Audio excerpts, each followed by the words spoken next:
Pomaže Bog, drage braće i sestre, Hristos Vaskrse. Prosto želeo sam da snimim ovo video obraćanje zato što sam pročitao ovo što su profesori Niškog univerziteta izneli kao neku svoju ideju, a i pošto je sada više nego očigledno postalo jasno da studenti Pravnog fakulteta u Beogradu i verovatno još nekih fakulteta rade obilato na tome sa svojim određenim profesorima na formiranju političke organizacije koje bi trebalo da izađe na nekakve izbore. Između ostalog daju se razne tu ideje, predlozi i tako dalje. Sad da vam nešto kažem, ja nemam ništa protiv, za razliku od njih, posebno ovih kolega s Pravnog fakulteta koji su iznali ideju da samo bi oni trebalo da izađu na izbore, a da niko drugi ne bi trebalo da izađe na izbore. To oni vide kao rešenje krize.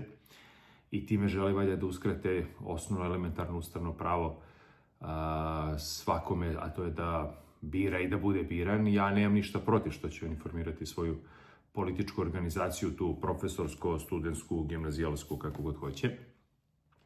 Ali imam protiv što to rade na fakultetu. I to je kamen spoticanja svega ovoga. Zapravo ovo je samo pokazatelj da je sve od samog starta bila politika i da njih nikakva nadstrešnica niti žrtve nisu interesovale, nego da ih je interesovalo kako da formiraju svoju političku organizaciju i kako da ruše vlast. Nelegalno, kad nije uspelo rušenje, onda blokadama i tako dalje, da bi na kraju išli na formiranje političke organizacije, ali, šta je problematično, što to rade u prostorijama fakulteta, univerziteta, što je strogo zabranjeno zakonom, jer ne možete da se bavite politikom na univerzitetu, a s druge strane zabranjeno je zato što zabranjeno, nije normalno da to radite u državnim institucijama i da koristite resurse koje vam država daje, jer to su državne zgrade.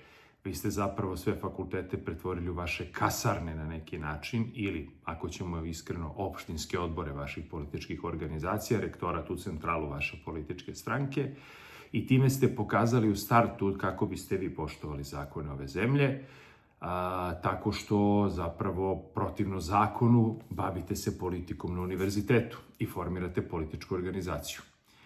I ako se po jutru dan poznaje, odnosno što se grbo rodi vrijeme ne ispravi, kako je to Valtazar Bogišić govorio, tako i ovo od starta kad krene ovako naopako, ne vjerujem da ima neku budućnost, ali smo dužni da upozorimo javnost šta vi zapravo radite, koliki je stepen vaše pokvarenosti, posebno pojedinih profesora koji su sada vidjeli strašnu priliku da se domognu fotelje i vlasti i da im zadnjica vidi fotelju.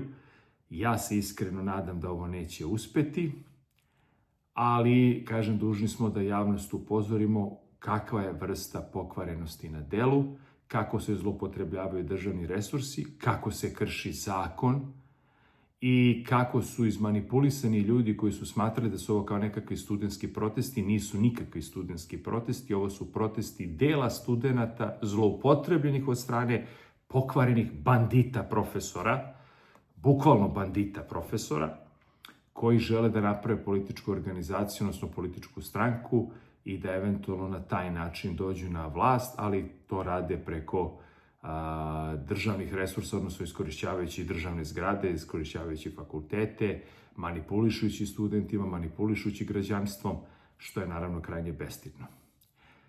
Svako dobro od Gospoda.